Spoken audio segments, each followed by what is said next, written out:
So I think when you talk about the standard of high school football, not only in Sacramento or California, but nationwide, the number one team in the country, the number two team in the country are these Catholic schools, whether it's De La Salle or Mater Dei or Bosco. And so where Folsom's at a public school in Sacramento, we are playing in the number one league in Northern California, scheduling the best opponents we can in De La Salle, in Sarah, beating these teams in the regular season in NorCal championships in effort to get to the state championships. So I think since 2010, Folsom's won 4 state championships, has been to 5 state championships, lost in 2021 to another Catholic school down south, Cathedral Catholic of San Diego. So one of the biggest strengths for Austin specifically, our system, our offense, is there's a high level of ambiguity that's built in. Here we have what we call a 2-lane concept, where there's really no place for him to be wrong. All right, so he's got options to the field.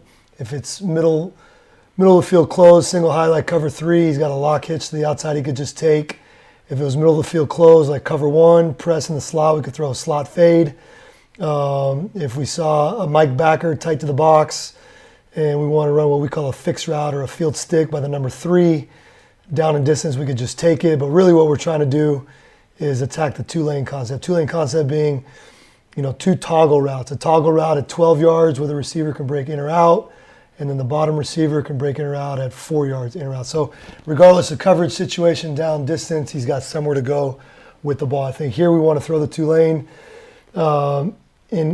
If we can, single high safety, probably going to break out. So he's going to put his eyes right to the progression and kind of see the big picture of both these guys finding space in or out. Single safety, like we said, probably breaking out of coverage.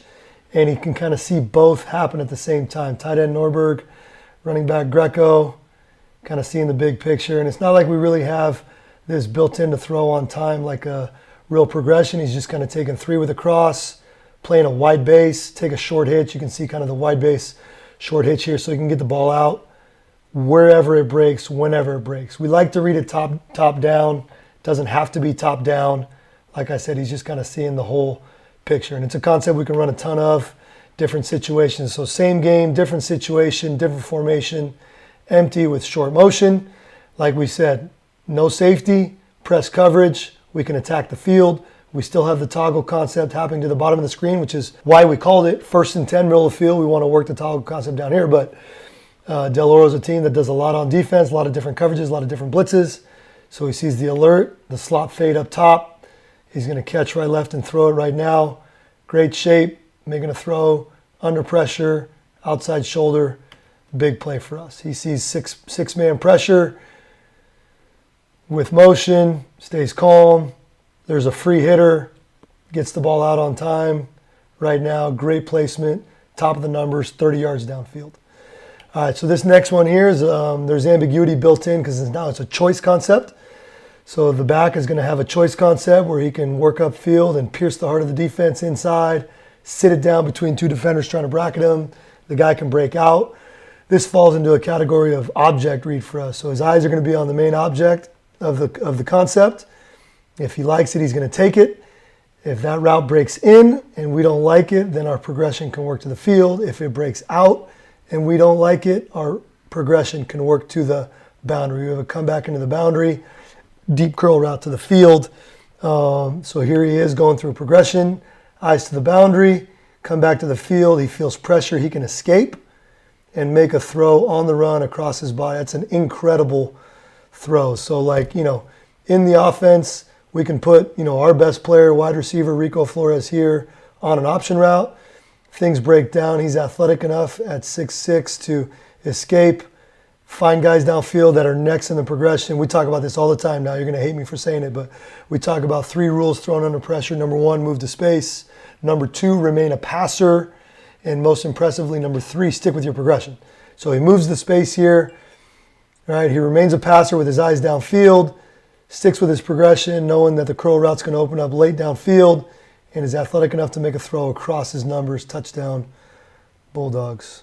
All right, here's the next piece. So we're playing against an Oak Ridge defense that plays a lot of cover 4. So we have simple concepts that we put in, like this is a depot concept, deep post or dig post into the boundary. And we'll teach coverage a little bit, not too much. I try not to get the kids paralyzed into the thinking of coverage, right? But it's a cover 4 look, cover 4 team, especially out of 2x2. If those guys are running vertical to us, cover 4 is really just cover 0. If everybody's going deep, there's no help on anybody. All those defenders, the safeties and corners, are going to be locked up on their guys. So we'll teach it where it's a dig post read and it's kind of a movement key on the boundary safety. It's high-low on the boundary safety.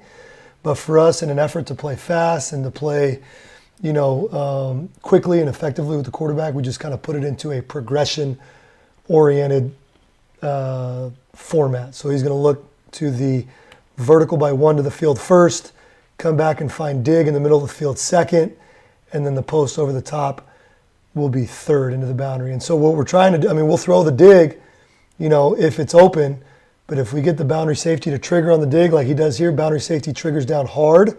That's what we want to have happen against cover 4. We're trying to throw the big post over the top, and we do, and it ends up being a touchdown, but he doesn't have to throw that depending on how the safety plays. Great part about this throw right here, talking about decision-making, timing, accuracy. He's able to go through a progression. The timing is going to be 3 and 3. It goes right, middle, left. His hitches are short. He takes a hit in the pocket. And we talk about trying to throw this ball 40 yards downfield on the hash.